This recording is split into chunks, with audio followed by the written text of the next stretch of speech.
rei que simplesmente enlouqueceu. George III, o rei da Grã-Bretanha, aquele de Bridgerton, tinha uma melhor amiga, a camisa de força. Em março de 1801, os dois se tornaram praticamente inseparáveis. O rei, antes um dos homens mais poderosos da Europa, agora vagava pelos corredores do Palácio de Kew, dizendo frases sem sentido, debatendo-se contra inimigos invisíveis e tendo conversas animadas com árvores. A corte estava em pânico. Os médicos não sabiam o que fazer. E o parlamento britânico tinha uma questão urgente nas mãos. O que fazer quando o rei fica completamente louco? Mas George III não era o único. Em Portugal, a rainha Maria I acreditava que estava condenada ao inferno e passava os dias chorando pelos corredores do palácio. Na Rússia, o czar Paulo I enlouquecia tanto seus cortesãos que foi assassinado pelo próprio governo. Na Dinamarca, Cristiano VII se recusava a governar e preferia dar cabeçada nas paredes do castelo e ser o rei da punheta, se masturbar até sair sangue. Se a monarquia era o ápice do poder na Europa, por que tantos reis estavam à beira da loucura? E o mais importante, George III realmente ficou louco ou era vítima de algo muito maior? Oi, coroados e curiosos, eu sou a Steph e hoje vamos mergulhar na mente perturbada do rei George III, que perdeu o juízo e de brinde as colônias americanas. E vamos descobrir se no final das contas ele era um tirano enlouquecido ou um homem tragicamente aprisionado dentro da própria mente. Prepara o seu chazinho, de preferência sem arsênico, porque essa história vai te deixar de queixo caído. Se tem uma coisa que sempre complica a vida dos historiadores é tentar responder a pergunta: o que é loucura? Porque loucura não é um termo médico preciso. Na verdade, é super genérico para descrever qualquer atitude anormal. E aí está o problema. Normal é um conceito muito flexível. Doenças mentais podem ter 1001 causas, desde os danos físicos a infecções estranhas. E, se até psiquiatras debatem diagnósticos, imagina no século XVIII, quando os tratamentos envolviam sangrias, banhos de gelo e um leve toque de tortura. Além disso, a própria vida de um monarca já era, por definição, cheia de excentricidades. Então, como saber se ele é louco ou só um rei esquisito? Enfim, se 1801 foi um ano horrível para a monarquia, para um certo cavalheiro chamado Reverendo Francis Willis, foi maravilhoso. Ele era um pároco de Wapping que resolveu abrir um asilo particular para loucos. E ainda disse que foi chamado por Deus. Claro, nada diz vocação religiosa como prender pessoas em celas acolchoadas por dinheiro. E ele não foi o único. No século XVIII era bem comum, mas a cura para os lunáticos era basicamente amarrar, prender e punir até que eles se corrigissem. E claro que o reverendo acreditava que a insanidade se tratava com força bruta. E aí, com a ajuda do seu filho John, eles abriram o pequeno hospício em Lincolnshire. E foi esse homem que em 1788 foi chamado para consertar o rei da Inglaterra. A pergunta que fica é: George III precisava de um médico ou de um bom advogado? No dia 5 de dezembro de 1788, Francis Willis e seu filho foram convocados às pressas para o castelo de Windsor. O rei tinha perdido temporariamente o juízo e precisava de ajuda urgente. Para os médicos era o começo de uma carreira brilhante. O triste e estranho era que ele foi o único dos Hanovers que se preocupava com dignidade e moralidade. Se você viu o vídeo da dinastia mais disfuncional, você sabe do que eu estou falando. Ele era diferente, não teve amantes, não gastava dinheiro à torta e à direita e também não se entupia de comida até morrer obeso e deformado. Ele levava a função real a sério e ia conversar com os plebeus e perguntar o que eles precisavam. E a ironia? Ele foi lembrado como o rei louco e que perdeu as colônias americanas com a independência dos Estados Unidos. Além de tudo isso, por mais que ele não fosse um gênio, George III era um curioso. Gostava de arte, mesmo sem ter bom gosto. Gostava de ciência, mesmo sem entendê-la. E ainda montou a maior biblioteca da sua época, embora achasse que Shakespeare era uma bobagem. E tem mais. Ele acreditava no avanço da medicina e tratamento digno dos doentes mentais. Outra ironia? Ele próprio acabou sendo vítima das barbaridades da medicina da época. Mas Será que ele realmente merecia a fama de louco? De qualquer forma, os historiadores ainda debatem a verdadeira causa da sua loucura, mas a gente vai falar disso daqui a pouco. Mas sabe-se que ele teve pelo menos 4 surtos severos, possivelmente 6. Outros já dizem que na década de 1760 ele teve pequenos episódios que as pessoas diziam que era uma gripe forte. Como o rei era jovem e se recuperava rápido, ninguém desconfiava de nada. Mas será que esses eventos eram uma prévia do que estava por vir? Enfim, sua primeira grande crise foi em 1788 e durou apenas alguns meses. Os médicos da corte chamaram a doença de ataque biliar intenso e mandaram o rei tomar umas águas termais lá em Cheltenham. 4 semanas depois, ele voltou para Windsor aparentemente curado. Mas 3 meses depois, na noite de 17 de outubro de 1788, o rei novamente ficou doente. Dessa vez ele teve cólicas abdominais violentas, dificuldade para respirar e entrou em um estado de agitação extrema. Ele tinha as veias do rosto saltadas, começou a delirar e espumar pela boca. Aparentemente, os nobres tentaram animá-lo de uma maneira diferente. Todos começaram a fingir que estavam tendo os mesmos sintomas. Plano brilhante. O médico oficial do rei, Dr. Baker, estava desesperado e deu o diagnóstico de gota voadora. Eles acreditavam que a gota se movia pelo corpo, e se chegasse à cabeça, podia causar insanidade. Solução? Aplicar bolhas de calor na cabeça do rei para tentar empurrar a gota de volta para os pés. Claro que não funcionou. Então a alternativa foi dar altas doses de ópio para acalmar o sistema nervoso. Ou seja, vamos dopar o rei até que ele não conseguisse mais falar. Mas nada disso resolveu a situação. Aí depois disso, chega no palácio os Willis, que tinham a missão de curar o rei. Mas considerando os métodos da época, talvez a pergunta certa fosse quem ali realmente precisava ser internado. A medicina do século XVIII para doenças mentais era um teste de resistência. O conceito era simples. Se o paciente sobrevivesse, estava curado. Se morresse, pelo menos não dava mais trabalho. Francis Willis acreditava, então, que a insanidade deveria ser tratada com força, disciplina e uma dose de tortura disfarçada de terapia. E lembrando que antes do século XVIII a insanidade era vista como possessão do demônio. Tratamento? O livro mais respeitado sobre o assunto, chamado Anatomia da Melancolia, de 1621, afirmava que a loucura era causada pelo acúmulo de excrementos no corpo. A solução era amarrar os pacientes na parede e espancá-los até que literalmente eles cagassem o mal para fora. Desculpa, eu tive que usar esse termo. De qualquer forma, o próximo passo para o tratamento do rei George foi iniciar um tratamento intensivo. Aplicar muitas sangrias de forma frequente. Eles acreditavam que, drenando o sangue, os problemas sairiam.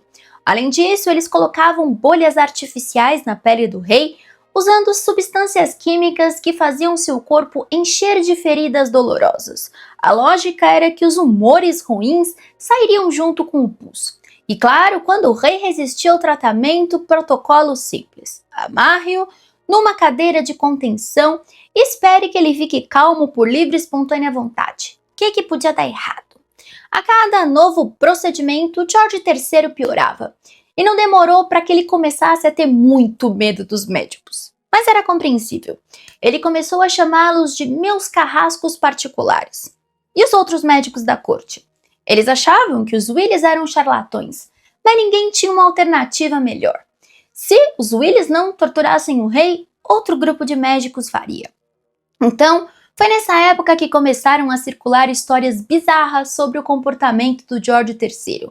Um panfleto publicado em 1789 afirmava que ele, em um dos seus delírios, apertou a mão de uma árvore achando que era Frederico Grande. Desculpa a Deus, eu ri. Essa e outras piadas viraram lendas, repetidas por séculos, mas até hoje ninguém sabe se realmente aconteceram. Mas, então, do nada, em 1789 ele melhorou. Voltou a falar coerente e começou a dar um passeio nos jardins de Richmond com a esposa Rainha Charlotte. Para os médicos da época, isso foi suficiente para declarar que ele estava curado. O parlamento ficou muito animado com o retorno do rei e recompensou financeiramente e muito os médicos Willis. E como se não fosse o bastante, Willis resolveu fazer um pequeno marketing pessoal. Mandou fazer medalhas comemorativas celebrando sua grande vitória médica. De um lado, seu rosto em destaque. Do outro, a inscrição: britânicos, alegrem-se, seu rei foi restaurado, 1789. Ok. O sucesso foi tanto que os Willis logo foram chamados para outro caso real. Rainha Maria I de Portugal, que também havia enlouquecido. E considerando que a Maria passou o resto da vida em estado de delírio, os métodos deles não eram exatamente infalíveis. Mas a melhora do rei também não demorou para acabar. Em fevereiro de 1801, ele teve outro surto grave. E lá voltam os Willis. A decisão deles foi rápida e prática. Vamos tirar o rei daqui o mais rápido possível. E assim, George III foi levado à força para o Palácio de Kew, onde passou por mais um período de isolamento e tratamentos alternativos. Por alternativos, entenda: sangrias, dietas absurdas e banhos de água fria. O rei chegou a entrar em coma e todo mundo achou que ele ia morrer. Mas, para surpresa geral, em março ele já estava bem o suficiente para participar de uma reunião do conselho. Só que agora ninguém mais confiava nessas melhoras. Sua família e os ministros passaram a tratá-lo como uma bomba relógio ambulante. Para evitar problemas, os Willis foram mantidos como consultores permanentes, caso George III precisasse de uma atenção especial novamente. E claro, ele precisou. Em 1804, ele teve outro surto. Mas agora, o seu medo de reencontrar os médicos fez com que outro médico fosse chamado, Samuel Forst Simons, do Hospital São Luke para lunáticos. Boa notícia, ele não era os Willis. Má notícia, seu tratamento era igual. Ou seja, trocou 6 por meia dúzia. Mas nada se compararia ao surto final de George. Em outubro de 1810, logo após as comemorações do seu jubileu de ouro, o rei teve um colapso definitivo. Dessa vez, não tinha mais volta. Ele foi trancado em uma camisa de força e nunca mais saiu dela. A partir desse momento, ele viveu o resto de seus dias completamente desconexo com a realidade. Se a loucura do rei já era um pesadelo para os médicos, imagina para sua esposa, a rainha Charlotte. Quando George III subiu ao trono, ele era jovem e solteiro. Então, um exército de emissários foi enviado pela Europa para encontrar uma noiva. Ele recebeu uma lista com princesas alemãs para escolher. Problema? Algumas eram feias, outras eram burras, algumas eram loucas e algumas eram tudo isso ao mesmo tempo. A primeira candidata foi uma princesa de Brandemburgo, mas ela foi descartada quando descobriram que sua mãe tinha sido presa por adultério. Aí apareceu a princesa Frederica de Saxe-Coburgo, que foi eliminada porque tinha deformidades e não podia ter filhos. Ela morreu solteira aos 35. Aí a princesa Carolina de Hesse-Darmstadt até chegou perto, mas foi cortada porque descobriu que seu pai também tinha probleminhas na cabeça. No final, escolhida foi a Charlotte, sua prima de 3º grau. Ironicamente, o George III fez essa escolha justamente para evitar trazer uma instabilidade mental para a família real.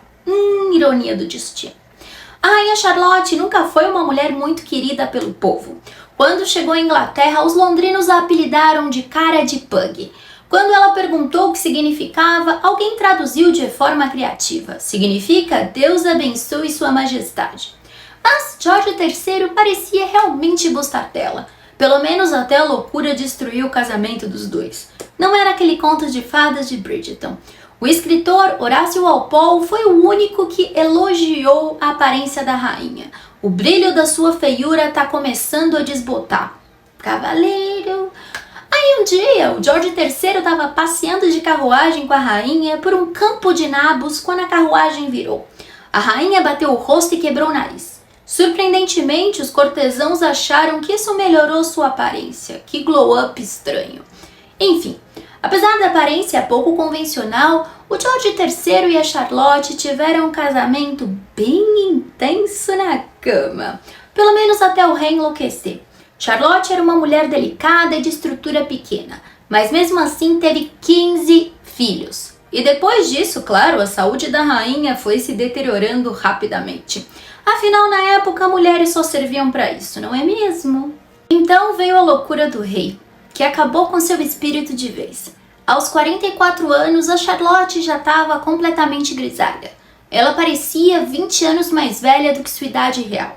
Aí, a partir de 1807, ela começou a sofrer de inchaços frequentes no rosto e ficou tão inchada que um cortesão comentou que parecia que ela estava grávida dos 15 filhos ao mesmo tempo. Eles eram tão delicados.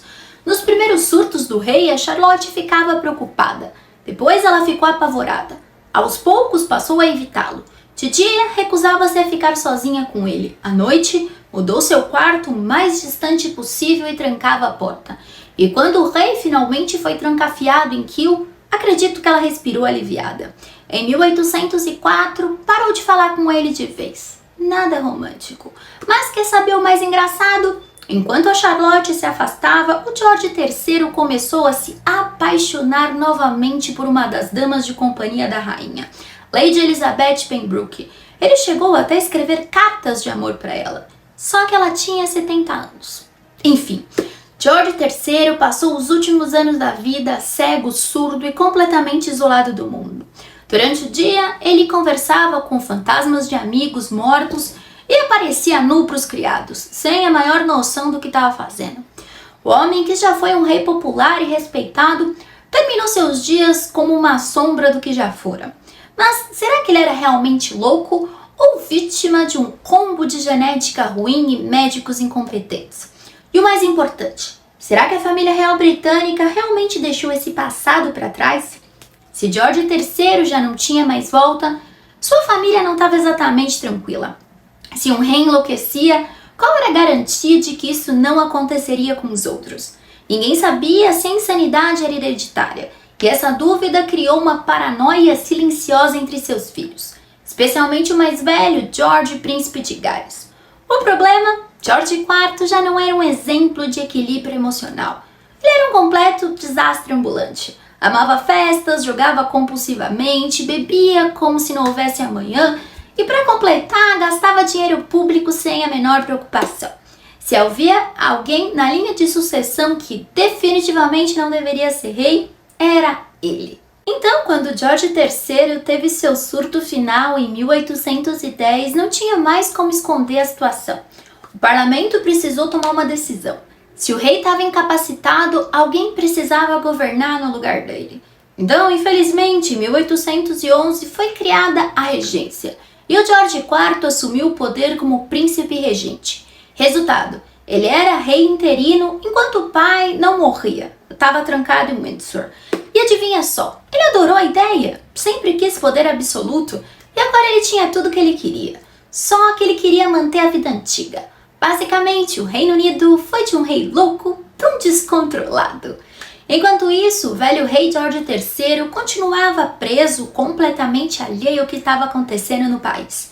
Ele não sabia que a esposa havia morrido em 1818, não sabia que o filho estava governando e, na verdade, ele não tinha noção de nada. Por 10 anos ele viveu em um mundo próprio, isolado, cego, surdo e mergulhado em alucinações até que finalmente, no dia 29 de janeiro de 1820, George III morreu aos 81 anos. E no final das contas, a reação do público foi normal. Ninguém sabia que ele ainda estava vivo. Bem triste, na verdade. O monarca, que reinou por quase 60 anos, morreu sem que ninguém realmente notasse.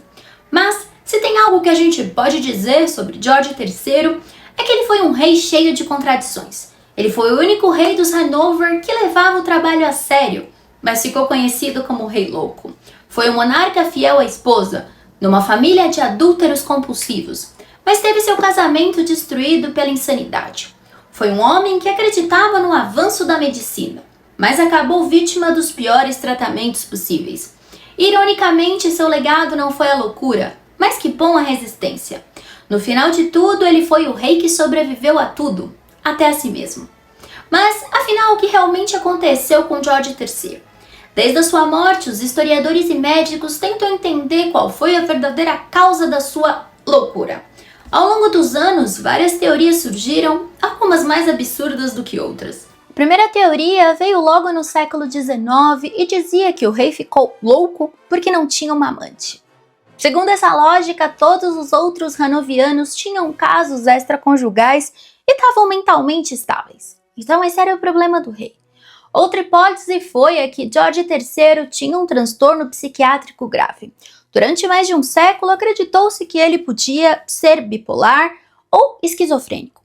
O rei realmente tinha sinais de depressão desde jovem. Em algumas cartas ele escrevia com um tom tão desesperado que parecia estar à beira de um colapso.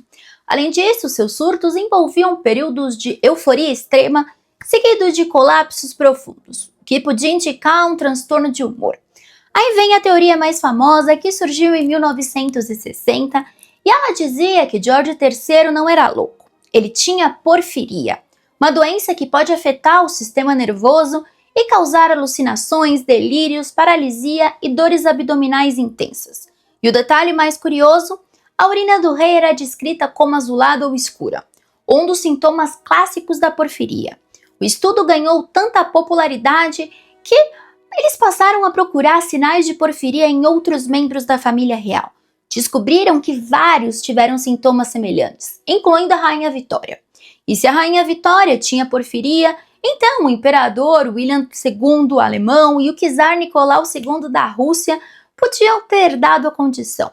O problema é que nos anos 2000 os cientistas resolveram reavaliar essa teoria e acharam vários problemas. Primeiro, a porfiria não causava surtos tão graves quanto as que o George III teve. Segundo, muitos dos sintomas do rei não batiam com a doença. Terceiro, a urina azulada podia ter sido um efeito colateral dos remédios bizarros que ele tomava. E quarto, se o George III realmente tinha porfiria, por que seus filhos não apresentaram sintomas tão severos? Com isso, a teoria começou a perder força e muitos historiadores voltaram à hipótese original. Ele tinha uma doença psiquiátrica, provavelmente transtorno bipolar ou esquizofrenia, e os tratamentos absurdos da época só pioraram tudo. Mas e se não fosse nenhuma coisa e nem outra? Eu sei que eu tô deixando vocês confusos, mas eu também tô confusa. Agora vem uma coisa cômica. Na verdade, seria cômica se não fosse trágica. O próprio rei Charles III, nosso Charlito, não gosta da teoria da porfiria. Afinal, se for verdade, o George III transmitiu essa doença geneticamente. Isso significa que a família real britânica ainda podia ter esse gene. E ninguém quer ver essa manchete no jornal. Então, quando o biógrafo resolveu publicar um livro sobre o George III, o Charles resolveu dar a própria explicação. Segundo ele, o rei não tinha porfiria nem esquizofrenia. Ele foi envenenado por chumbo pelos seus médicos. Os médicos deram doses tão absurdas de remédio cheio de chumbo que ele foi lentamente intoxicado, o que pode ter causado sintomas de loucura. Ele simplesmente quis dizer, minha família é saudável, obrigada, tchau. Só que, assim como todas as outras hipóteses, sem prova definitiva. No final das contas, ninguém sabe 100% o que aconteceu com George III. Depois você me conta o que você acha. Mas, se tem algo que a gente sabe, é que ele foi um dos monarcas mais fascinantes da história britânica. E talvez, só talvez, a verdadeira loucura tenha sido a forma como ele foi tratado.